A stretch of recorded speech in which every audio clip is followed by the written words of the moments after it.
Hello guys, एक बार फिर से आप सभी का अपना YouTube channel RP education hub में स्वागत है। जैसा कि हम लोग भारतीय ज्योग्राफी का मेन टॉपिक है जिसके अंदर हम लोग ब्रह्मपुत्र नदी के बारे में पढ़ेंगे।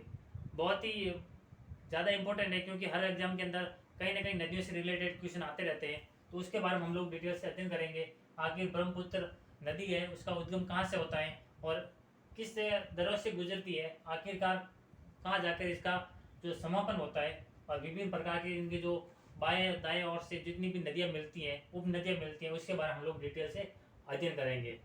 आई होप ये वीडियो देखने के बाद ब्रह्मपुत्र नदी के रिलेटेड आपका कोई भी कंसेप्ट है वो कोई ना कहीं डाउट नहीं रहेगा। ठीक है ना। आते हैं ब्रह्मपुत्र नदी।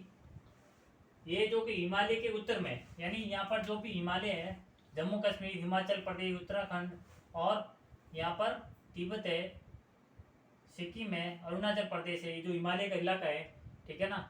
इसके उत्तर में यानी हिमालय के जो उत्तरी इलाका है यहाँ पर है तिब्बत, ठीक है ना, जो एक स्वायत्त क्षेत्र है, ठीक है ना। तिब्बत के क्या है, पोरंग जिला, तिब्बत है वहाँ का क्या है, पोरंग जिला है, जहाँ से इस नदी का उद्गम होता है। यानी ब्रह्मपुत्र नदी का उद्गम कहाँ से होता है, तिब्बत का पोरंग जिला है, वहाँ से इस नदी का उद्गम होता है। और तिब्बत में इस नदी को क्या कहा जाता है, सांगपो, ठीक है ना। ब्रह्मपुत्र नदी को तिब्बत में किस नाम से पुकारा जाता है, सांगपो, ठीक है ना। और पोरंग जिले के पास एक मानसरोवर झील है, ठीक है ना। इस झील से माध्यम से इनका क्या है, उद्गम होता है, ठीक है ना। तो ब्रह्मपुत्र नदी है जो तिब्बत के पोरंग जिले के अंदर एक मानसरोवर झील है, वहां से इस नदी का उद्गम होता है। और मानसरोवर झील को चीन के अंदर यांगसांग झील के नाम से भी जानते हैं, ठीक है ना। अब इस नदी की विशेषता ये है कि ये नदी तिब्बत के माध्यम से यहाँ से इसका उद्गम होता है और इधर की ओर पूर्व की ओर जाती है। कितने किलोमीटर, 1700 किलोमीटर, यानी 1700 किलोमीटर ये नदी उद्गम होने के बाद पूर्व की ओर जाती है। उसके बाद नामचा बरवा जो पर्वत है, जो अरुणाचल प्रदेश का स्थित है, वहाँ से ये दक्षिणी पश्चिमी, यानी जो दक्षिणी पश्चिमी है, ऑटोमेटिक इधर मुड़ जाती है, ठीक है ना। दक्षिण पश्चिम के अंदर मुड़ जाती हैं और मुड़ने के बाद उसका नाम क्या हो जाता है, दियांग, ठीक है ना, सियांग, ठीक है ना। उसका नाम क्या हो जाता है, सियांग। और जैसे ही सियांग नाम के बाद ये नदी क्या है, मैदानी इलाके में फैल जाती है। इसका जो दायरा है वो कहीं ना क्या हो जाए, चौड़ा हो जाता है। तो चौड़ा दायरा होता है अरुणाचल प्रदेश के अंदर जो ब्रह्मपुत्र नदी का, उसको क्या नाम दे दिया जाता है, दियांग।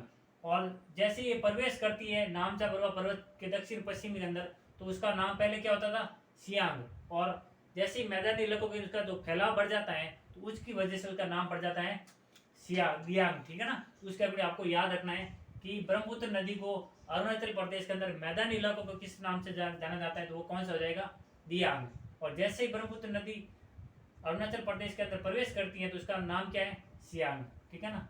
उसके बाद इस नदी का जो दक्षिण पश्चिम इलाका है, वो नदी गुजरते हुए असम के अंदर आ जाती है। और असम के अंदर आने के बाद ये नदी कहीं ना कहीं दो भागों में बढ़ जाती है और बीच के अंदर माजुली नामक द्वीप, ठीक है ना, जो विश्व का सबसे बड़ा नदी द्वीप है, उसको उसका नाम क्या है, माजुली द्वीप है।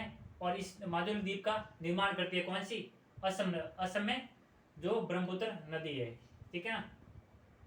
अब असम के आने के बाद इस नदी का नाम ब्रह्मपुत्र तो है ही है, लेकिन वहां पर असम के अंदर एक जनरल एक जनजाति रहती है, उसका नाम है बोडो, ठीक है ना। बोडो जनजाति है ना, वो असम में जो ब्रह्मपुत्र नदी है उसको किस नाम से पुकारते हैं, बुलम बुत्र, ठीक है ना। वो आपको याद रखना है कि ब्रह्मपुत्र नदी को असम में बोडो जनजाति द्वारा किस कौन से नाम से पुकारा जाता है, तो वो कौन सा हो जाएगा, बुलम बुत्र, ठीक है ना। अब आते हैं आगे, नेक्स्ट आते हैं, जब ये बांग्लादेश के अंदर आ जाती है तो इसका नाम क्या हो जाता है, जमुना। जबकि आपको पता ही होगा कि भारत की जो गंगा नदी है, जब ये पश्चिम बंगाल के अंदर जाती हैं तो ये भी क्या कहते हैं, दो भागों में बढ़ जाती हैं, ठीक है ना। एक तो हुगली नदी के रूप में और एक पद्मा नदी के। एक जो गलियारा होता है वो बांग्लादेश के अंदर जाता है, जिसको पद्मा नाम दिया गया है। और पद्मा और बांग्लादेश से आई हुई नदी जिसको ब्रह्मपुत्र का नाम दिया गया है, जमुना, ठीक है। दोनों नदी मिलकर क्या किस नाम से पकड़ जाती हैं, मेघना, ठीक है ना। मेघना नदी के अंदर कौन कौन सी नदियां शामिल होती हैं, पद्मा और जमुना। पद्मा और जमुना दोनों शामिल होकर मेघना बनती है। और मेघना नदी है जो कि बंगाल की खाड़ी के अंदर, जो कलकत्ता का जो बांग्लादेश का तटीय इलाका है जहाँ पर सुंदरवन पाए जाते हैं, डेल्टा पाया जाता है, उस डेल्टा का निर्माण करते हुए क्या कहते हैं, बंगाल खाड़ी के अंदर गिर जाती हैं, ठीक है ना।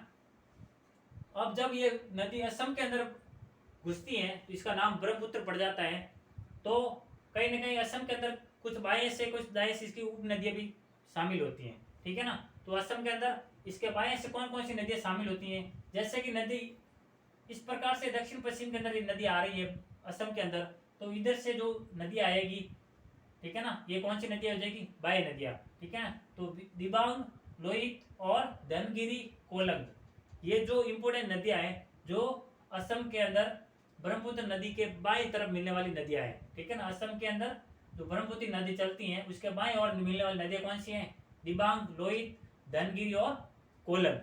और इसी के बाएं ओर यानी दाएं ओर है ना, जहाँ से तीस्ता नदी होती है ना, सिक्किम के अंदर इसका उद्गम होता है, वहां से ये नदी मिलती है इसके असम के अंदर ब्रह्मपुत्र के दाएं ओर से, ठीक है ना। तो दाएं ओर से नदियां कौन सी हो जाएगी, कामेंग, मानस, जहाँ पर आपको पता ही होगा मानस अभ्यारण्य भी है, ठीक है ना, बेकी, रेडम और जल्दा, तीस्ता और सुबनगिरी, ये जो नदियां हैं असम के अंदर ब्रह्मपुत्र नदी के दाएं ओर मिलने वाली नदियां हैं। और बाएं ओर वाली दिबांग, लोहित और धनगिरी, कोलंग, ये चार नदियां जो बाएं ओर मिलती हैं। दाएं ओर से कौन सी नदियां मिलती हैं, कामेंग, मानस, बेकी, रेडम और सुबनगिरी, तीस्ता, जल्दा। ये नदियों के नाम आपको क्या करना है, नोट कर लेना है कॉपी के अंदर। बहुत ही बार बड़े बड़े एग्जाम के अंदर, सिविल एग्जाम के अंदर ये पूछा जाता है, ठीक है ना। निम्न में से कौन सी नदियां हैं जो ब्रह्मपुत्र नदी के असम के अंदर बाएं ओर मिली जाती हैं या फिर दाएं ओर से मिलाई जाती हैं, तो इन आपको नाम याद रखना है। अब आते हैं थोड़ा माजुली द्वीप के बारे में पर्सनली अध्ययन करते हैं, क्योंकि द्वीप के बारे में काफी क्वेश्चन पूछे जाते हैं, ठीक है ना। तो माजुली द्वीप जो कि असम के अंदर स्थित है, और जैसे ही ब्रह्मपुत्र नदी असम में प्रवेश करती है तो वो क्या कहते हैं, दो भागों में बढ़ जाती हैं। दो भागों में बंटने के बाद जब बीच के अंदर माजुली द्वीप का निर्माण करती हैं, तो माजुली द्वीप, ठीक है ना, इसको ये जो असम के अंदर डिब्रूगढ़ है वहाँ के निकट इस ब्रह्मपुत्र नदी के अंदर इसका उद्गम होता है माजुली द्वीप का, ठीक है ना। तो डिब्रूगढ़ के क्षेत्र के पास माजुली द्वीप है, और माजुली द्वीप ऐसा द्वीप है जो भारत का सबसे पहला नदी द्वीप जिला बन गया है, ठीक है ना। यानी यहाँ पर जो इलाका बना हुआ है माजुली द्वीप का, इस इलाके के अंदर जो पब्लिक रहती है, वहाँ का क्षेत्रफल है, उसको क्या कर दिया गया है, एक जिले के अंदर कन्वर्ट कर दिया गया है। तो माजुली एक नदी जिला भी बन गया है। तो ये भी आपके लिए फैक्ट क्वेश्चन है, ठीक है ना, बहुत इंपॉर्टेंट क्वेश्चन है। और माजुली द्वीप का ना क्षेत्रफल कितना है, 352 वर्ग किलोमीटर, ठीक है ना। कितना हो जाएगा, 352 वर्ग किलोमीटर ना माजुली द्वीप का क्षेत्रफल है, और ये भारत का पहला नदी द्वीप जिला भी बन गया है। तो इस फैक्ट को आपको याद रखना है। तो आते हैं मध्य एशिया, और जो एशिया है उसके बीच के अंदर जो प्रमुख नदी है वो ब्रह्मपुत्र नदी के नाम से भी जाना जाता है, ठीक है ना। और चीन के अंदर इसको येरलुंग जगम्बो जियांग, ठीक है ना। चीन के अंदर जो ब्रह्मपुत्र नदी है उसको येरलुंग जगम्बो जियांग के नाम से भी क्या है, जाना जाता है, ठीक है ना। और तिब्बत के अंदर सांगपो, अरुणाचल प्रदेश के अंदर दियांग, असम के अंदर ब्रह्मपुत्र, और बांग्लादेश के अंदर जमुना, ठीक है ना। और पद्मा और जमुना मिलकर मेघना बनाती हैं, और मेघना नदी जाके सुंदरवन डेल्टा का निर्माण करती हैं, और सुंदरवन डेल्टा के पास मैंग्रोव वन जाति के वन भी पाए जाते हैं। उसके बाद ये नदी क्या है, बंगाल की खाड़ी में गिर जाती है। अब आते हैं ब्रह्मपुत्र नदी की कुछ विशेषता है कि आखिर इसका जो कितनी लंबाई है, 2900 यानी 2900 किलोमीटर ये नदी चलती है, ठीक है ना, ब्रह्मपुत्र नदी। इसकी जो गहराई है औसतन वो 38 मीटर है, ठीक है ना। मीटर के अंदर यदि पूछा जाए तो इसको औसतन गहराई कितनी हो जाएगी, 38 मीटर, ठीक है ना। और 124 फीट, यानी फीट के अंदर पूछा जाए तो कितनी हो जाएगी, 124, और गहराई यदि मीटर में पूछी जाए तो कितनी हो जाएगी, 38 मीटर। तिब्बत के अंदर 644 किलोमीटर नौकाएं जल का प्रदान करती हैं, यानी ये नदी जब भी 1700 किलोमीटर पूर्वी की ओर चलती है, यानी नदी का जब भी जहाँ जिस मुहाने पर इसका उद्गम होता है ये पूर्व की ओर 1700 किलोमीटर चलती है। तो 1700 में से 644 किलोमीटर तो ऐसा इलाका बनाती हैं जहाँ पर आसानी से क्या है, नौकायन का क्षेत्र किया जा सकते हैं। इतने पलायन तरीके से चलती है, जहाँ पर क्या है, तिब्बत के लोग क्या है, नौकायन के रूप में प्रयोग करते हैं, और वहाँ का क्या है, पर्यटन का केंद्र बना हुआ है, ठीक है ना। असम के अंदर ब्रह्मपुत्र नदी पर कोपली हाइडल प्रोजेक्ट, यानी जब भी ये नदी असम के अंदर प्रवेश करती है तो वहां पर क्या है, ये कोपली हाइडल प्रोजेक्ट बना हुआ है जल विद्युत के अंदर का, जहां पर क्या है जल के माध्यम से जल विद्युत का निर्माण होता है। और भारत इस नदी को जहाँ से ये भारत के अंदर प्रवेश करती हैं और जहाँ तक जिस प्रकार भारत के इलाके में नदी चलती है, टोटल मिलाकर 12,000 मेगावाट हर राज्य के अंदर इसका क्या है वो सेक्टर बना हुआ है, ठीक है ना। वहाँ से 12,000 जो मेगावाट है जल विद्युत का उत्पादन भी किया जाता है, ठीक है ना। तो इस चीज़ के बारे में आपको नॉलेज हो गया होगा कि आखिर एक बार हम लोग फास्टली रिवीजन कर लेते हैं कि ब्रह्मपुत्र नदी जिसका उद्गम तिब्बत के पूरन जिले के पास मानसरोवर झील से होता है और इसको यांगसांग झील भी कहा जाता है, ठीक है ना।